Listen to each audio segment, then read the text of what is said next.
I was invited, I think, because I'm supposed to be the pioneer that's gone out into the jungle and risk the attacks of the government for not being in Medicare, and I really don't feel that way at all. It's been actually a very easy experience for me.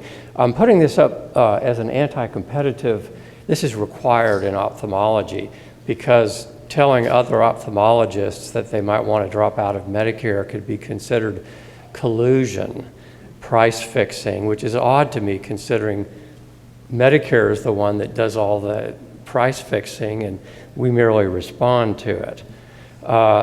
Financial disclosures, I used to have extensive work with companies in clinical trials. I no longer do any of that anymore, and that's another story too that I could talk about. So it's really about my personal experience with how I got to the point of disenrolling from Medicare. So what happens if you do it? Well, let me tell you a little bit about myself here. I'm a general ophthalmologist, board certified. I'm not subject to this ridiculous time-limited stuff. I was a clinical professor at Emory for about 20 years, and I've been in private practice since 1982. I am completely out of network, as Dr. Hughes was saying, and have been for about 2 years. And I voluntarily disenrolled from Medicare, which took place January 1st of this past year. Well, it's really very easy. I have a small group. There are 2 MDs that are surgeons, 2 ODs, one of whom is my daughter, who was accepted at medical school and chose not to go. They are participating. My partner is non-participating. I'll explain these things in a minute. I'm also the owner of an ASC, which is adjacent, and employ the optometrists. So why did I leave Medicare? Well, I think the SGR fix was a sham. Suicide by Macker, which has been referred to, I think what we got is going to be far less than what we would have had by the shock of not quote-unquote fixing SGR, EMR meaningful use requirements, HIPAA, RAC bounty hunters, safe harbor restrictions, and it keeps going, red flag violations, and primarily the progressive erosion of professional autonomy, which has been talked about by several speakers. So why is medicine no fun anymore? Or why was it getting that way? Unrelenting fee cuts, meaningful use divorced from reality. I shouldn't be asking people if they have a gun in their house. QA imposed by outsiders with little, if any, clinical experience, and often in violation of patient privacy. Narrow panels playing doctors off against one another, and the ICD-10 coding requirements, which went up to, 27,000 codes, which I still can't find describing half of my patients. The EMR is really designed, as has been talked about, to mine data and can and will be used against us. And it does not protect your patient's PHI from payers because of their exemption through what is called quality assessment. Internet data transmission is inherently a HIPAA violation. There is no way to secure security, as we saw in the papers this morning and over the past number of years, which I listed in. This is my 3rd weekend traveling around the country, and this is a smaller version, but I spoke about how security issues are such that there is no way you can do anything electronically that is private. So my private practice had become a government clinic, but they didn't have to manage it, and they didn't have to deal with the overhead. So drop Medicare and insurance, people said. I've literally seen people's jaws drop when I've said that in ophthalmology. But in order to do this, I think we need to understand what your options are. Now, I have spoken to many ophthalmology groups, and I'm constantly appalled that nobody really understands what their options are. They're either in Medicare or they're in some amorphous thing called opted out, which I call getting out, because there is a difference, which I will talk about. So there is participation, which is what most people do. There is non-participation, which Dr. Hughes has explained. There is absolutely no reason that every doctor in the Medicare program should not be non-par rather than par. And there is opt-out in quotes. I always put it in quotes because that's the Medicare CMS version of what people would in conversation call opting out, but which is not the same thing as getting out of Medicare. And there is disenrollment, which we have Jane Orient to thank for. So what is participating? PAR for short. Medicare fee schedule amount. It does vary by state to state. You do get at least full compensation for what they tell you. Medicare pays 80%, as you know, after the deductible is met. The check is sent to the doctor with an explanation of benefits. For that 80%, the secondary insurance is then filed through electronic submission of claims. Now, 95% of the people in my specialty are participating, which is amazing to me. And they are, as the title of my last talk to the New Jersey Association of Ophthalmologists, addicts. They are addicted to it. They think they cannot live without it. Non-participating has every advantage over being a participating doctor, but notice the clever use of language, which was no accident. Someone calls up if your staff is not ready, Dr. Woodhams or Dr. whoever is non-participating. It sounds like you're not dealing with medicine. You don't take Medicare patients. There's a maximum limiting charge, as Dr. Hughes has talked about. It is fixed. I thought it was 5%. It's what, 9% now? 9.25% now. It's still fixing prices, though. It's not freedom. But there is a lesser amount that is actually sent to the patient, which I don't think you mentioned in that. But it does figure out actually to come out ahead for doing it. But here's the real kicker about it, is that you can collect the full amount at the time of service, thus restoring that transactional nature of being a doctor and a patient. And maybe even more important is that on a case-by-case basis, you can choose whether to be participating or not. So you are sacrificing nothing whatsoever, even if you live in the most poor and remote area, by going from par to non-par. And then there is the air quotes opted out, or what CMS calls opted out. And it does not mean getting out of Medicare. They're very good with words. It still requires annual, I think it's every 2 years now, and they're talking about taking it to every 4 years, re-enrollment in the Medicare program itself. You can charge and collect what you deem fair, which is a significant change, but you have to sign a contract promising that you will not seek reimbursement from CMS yourself as a doctor. Well, there's no problem with that. Here's where the problem arises. The patient has to sign a contract at every visit that he or she will not seek reimbursement for each visit and service, no matter if it's a Medicare-covered service. I have a problem with that. So opting out is not the same as leaving Medicare, which is not the same as disenrolling. So we have to know what we're talking about. So let's talk about this fourth option of disenrollment, which Jane Orient has written about brilliantly in her paper, and which I have sent to at least hundreds of people. You're no longer agreeing to play by CMS rules. And it completely removes this private contract issue that we were talking about. And there's no annual or biannual obligation to renew your agreement. And it does open the door to the possibility of the patient seeking reimbursement for covered procedures. Medicare Form 855I permits disenrollment. I don't think there's any argument there. CMS, however, claims that opting out is private contracting and that there is no alternative to that. And this is what the American Academy of Ophthalmology and the ASCRS tells its members too, which I am in great disagreement with. The attorneys say that this is because of the mandatory submission law, which means you have to enroll. CMS Form 490S is clearly described on the Social Security website to be submitted by a patient directly to Medicare in case the doctor is not enrolled in the Medicare program.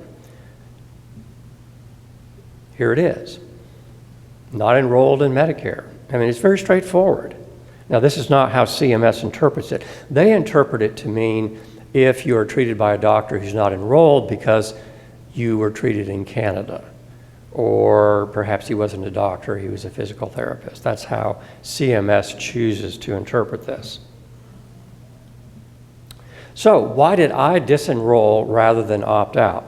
Well, opting out only allows the possibility of a change at the end of a calendar year, or the way it is currently every 2 years. So if you change your mind for whatever reason, you're kind of stuck.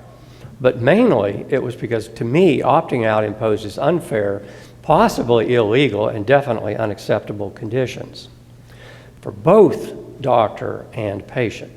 How can I be ethically compelled to become an agent of CMS to deny services or payment for services to patients who have had absolutely no choice in putting money or allowing money to be withheld in order to have gainful employment?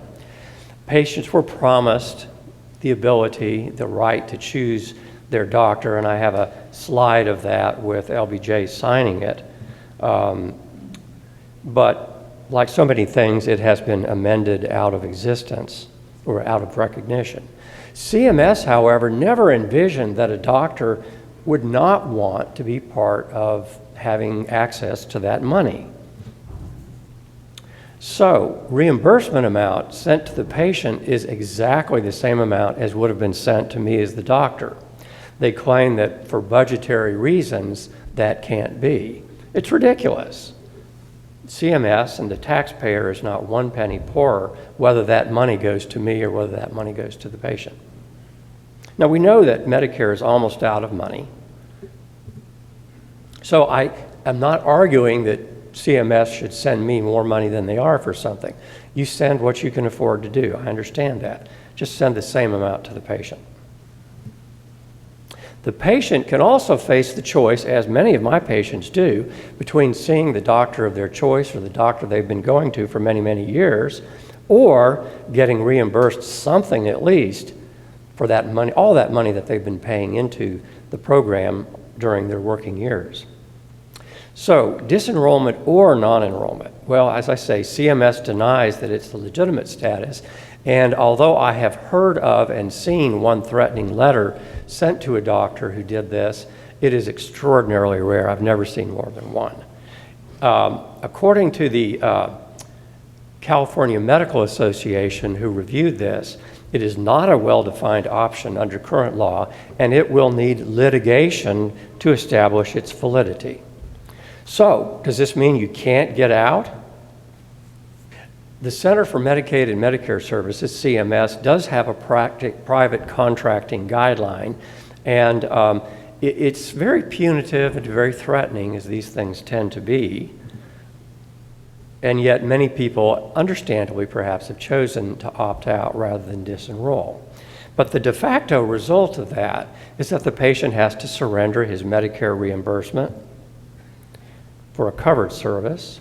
The other implied fact is that any non-Medicare enrolled doctor is now a de facto conscript of the Medicare program, unless they treat Medicare patients for free. I don't think so. Can you survive in ophthalmology without Medicare and insurance? Well, traditionally, Medicare pays for a lot of the patients that we've seen. They have cataract, glaucoma, involutional lid problems, macular problems, which are problems of aging. What can be done in cash in ophthalmology? Cosmetic procedures, annual eye exams, optical wear, LASIK, which I have been involved with and perhaps has been a saving grace. But even cataract surgery is now becoming a refractive procedure. As you can see on the picture, this is one of the new lens implants that Dr. Hughes was referring to, in that it not only gets rid of the cataract, but it gets rid of nearsightedness, presbyopia, and astigmatism at the same time, and is not covered by the Medicare payment, which nevertheless they allow you to charge to patients, which is maybe that wedge that we've been talking about. So with the increasingly higher deductibles that everybody is having to deal with, we're already in the cash business.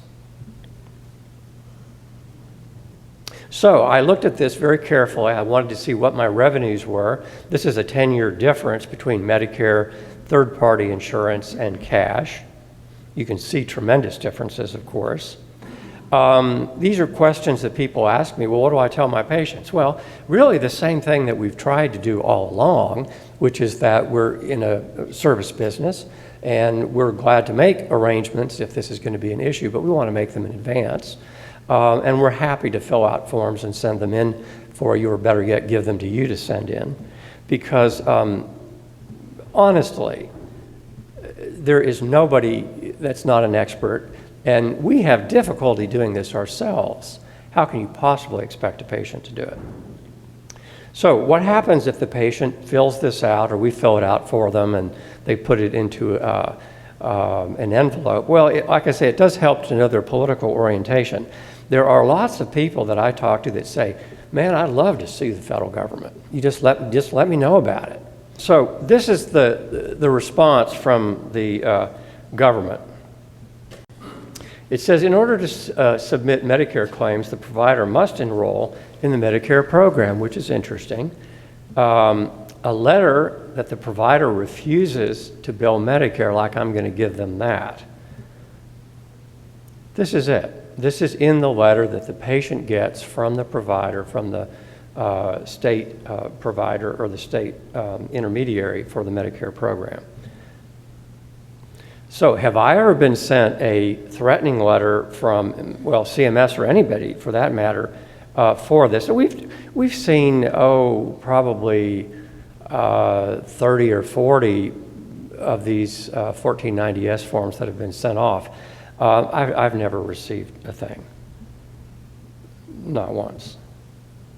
So do we tell patients that they can do this? Well, we do, and we did in the beginning, but honestly, we do also tell them that it's going to be denied in all likelihood.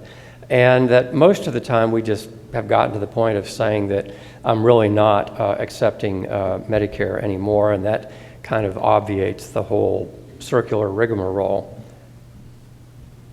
At the surgery scheduling, we do say that, well, I don't take surgery, I don't take Medicare for surgery. The ASC by law has to. So the patient is getting some payment. We're going to gladly submit the paperwork on their behalf, and that works out. Now, the entitlement mentality is such that patients are understandably upset about having paid in all that money, and now they can't use it.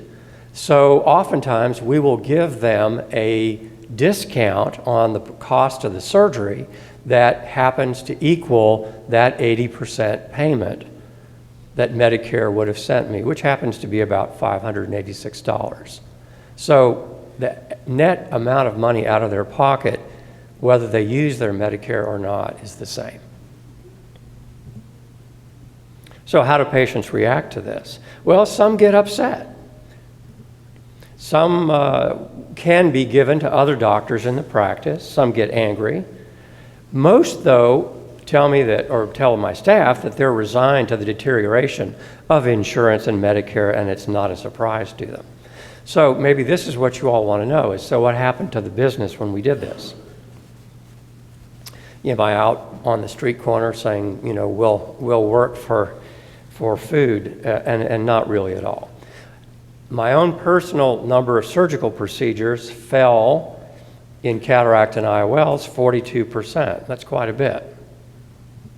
However, my partner, who is non-par, this is my LASIK business. This allowed me to put more money, advertising, promotion, and time into the LASIK side of the business. It went up 113% accordingly.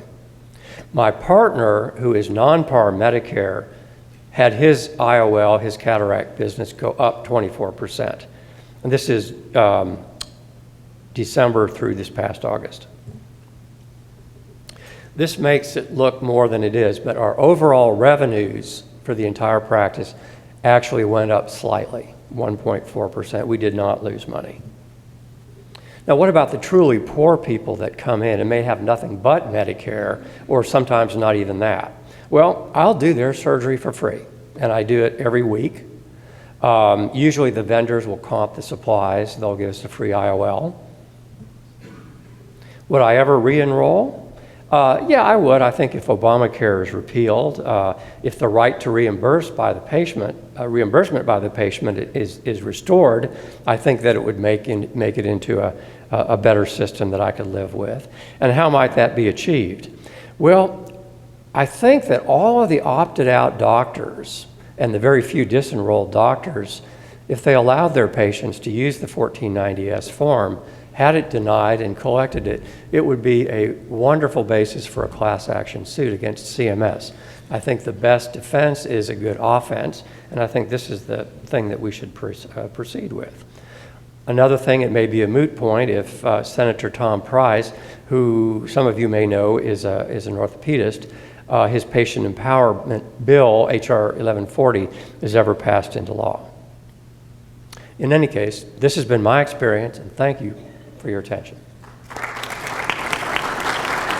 If anybody wants to get in touch with me, this is how to do it, and I'm happy to talk to you.